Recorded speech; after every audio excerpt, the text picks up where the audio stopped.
Olá, pessoal. Vamos hoje nessa semana, nós vamos dar continuidade aos estudos da lógica matemática, aos métodos para um raciocínio consistente. Lembrando mais uma vez que nós estamos trabalhando com lógica argumentativa, lógica formal, né? Toda a intenção da nossa disciplina é provar que um determinado argumento possa ser válido ou inválido através de métodos dedutivos matemáticos. Para tanto, nós vamos iniciar o processo de validação através de uma estrutura típica de argumentação chamada de silogismo. Hoje nós vamos aprender o que é um silogismo e, em especial, nós vamos estudar um tipo de silogismo chamado categórico, procurando identificar a sua estrutura e os seus termos. Então, vamos lá.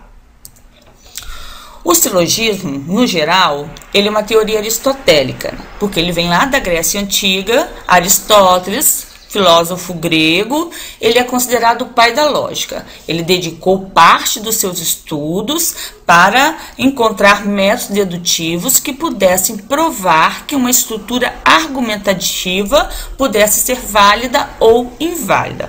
Por isso, Aristóteles criou as estruturas silogísticas, que são consideradas o coração da lógica, porque é uma teoria das demonstrações das provas, da qual depende um pensamento científico e filosófico. Então, o silogismo, ele é um tipo especial de argumento. Daqui a pouquinho nós vamos ver por que ele é um tipo especial de argumento.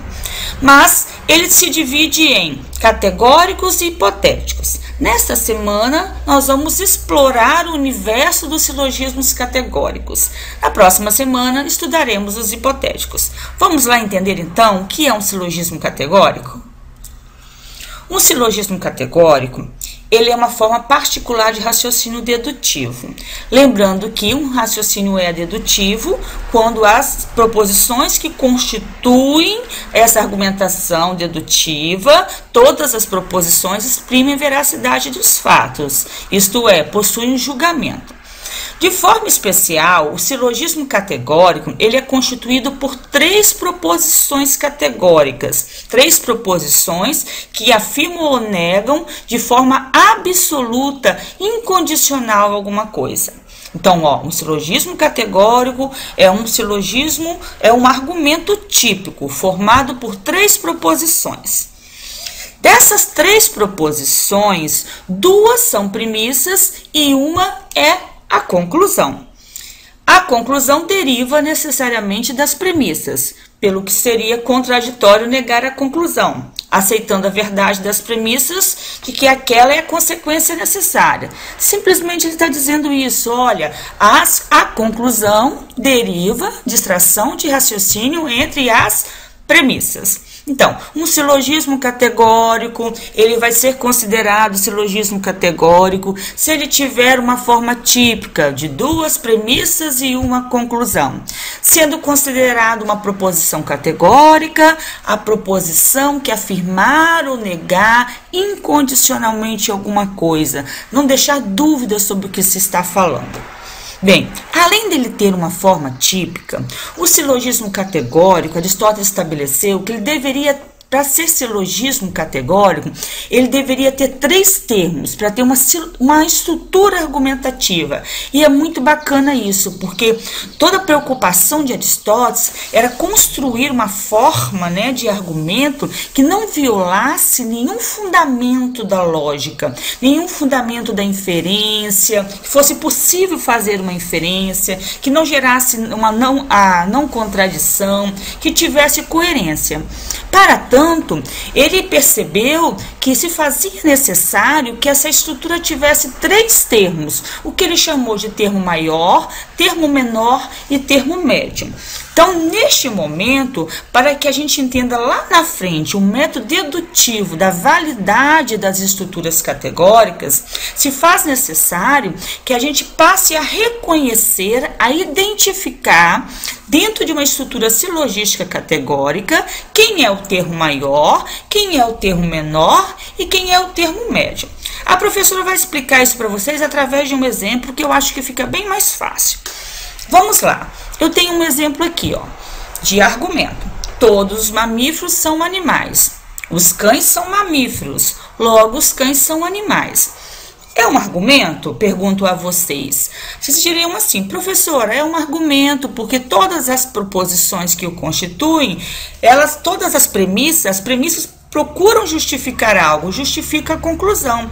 E a conclusão deriva de extração de raciocínio entre as premissas. Então, isso é um argumento. Muito bem. Aí eu pergunto, é um silogismo, professora? É um silogismo. Por quê? Porque ele tem uma forma típica. Ele tem 3 proposições, sendo 2 premissas e uma conclusão. É categórico? Professora, é categórico sim, porque todas as proposições que o constituem afirmam ou negam absolutamente alguma coisa, não geram hipótese, não há dúvida sobre o que está falando. Então é uma estrutura argumentativa, é um silogismo e é um silogismo categórico. Então agora vamos aprender a identificar os termos do silogismo. Bem, eu indico a vocês que na hora que for identificar os termos, que vocês comecem pela conclusão. Se tratando de estruturas categóricas, proposições dedutivas, as sentenças dedutivas, elas têm por sua propriedade serem constituídas de sujeito e predicado, nesta ordem, porque são frases declarativas. Então, para identificar os termos, nós vamos começar pela conclusão, pela frase da conclusão, pela sentença linguística da conclusão. Vamos identificar quem é o sujeito, quem é o predicado da conclusão. Porque Aristóteles falou bem assim, olha, o sujeito da conclusão, no nosso caso aqui a conclusão é logo os cães são animais. O sujeito da conclusão é na premissa chamado termo menor. E o predicado da conclusão é lá na premissa identificado como termo maior. Então, se na conclusão cães é sujeito da conclusão, lá na premissa os cães são mamíferos, ele passa a ser cães, passa a ser termo menor. Se animais é na conclusão o predicado, ele passa a ser lá na premissa todos os mamíferos são animais, ele passa a ser termo menor. Então, quer identificar o termo maior e o termo menor? Comece pela conclusão. Sujeito da conclusão, termo menor na premissa. Predicado da conclusão, termo maior na premissa.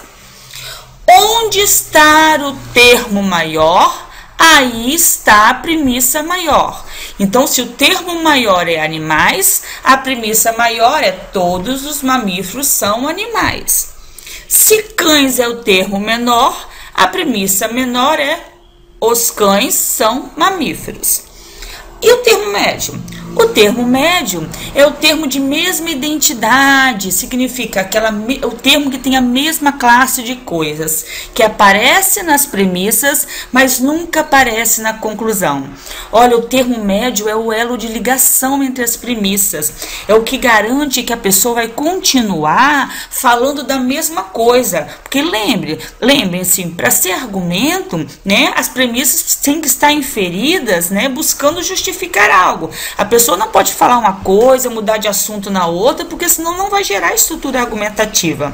Aí Aristóteles percebe que deveria existir um termo que ligasse uma premissa a outra, que iria garantir o fundamento da coerência, que ela não fosse mudar de assunto, podendo gerar-se assim uma inferência para a conclusão. Então surge aí o termo médio, o termo de mesma identidade, que aparece nas premissas, mas não aparece na conclusão.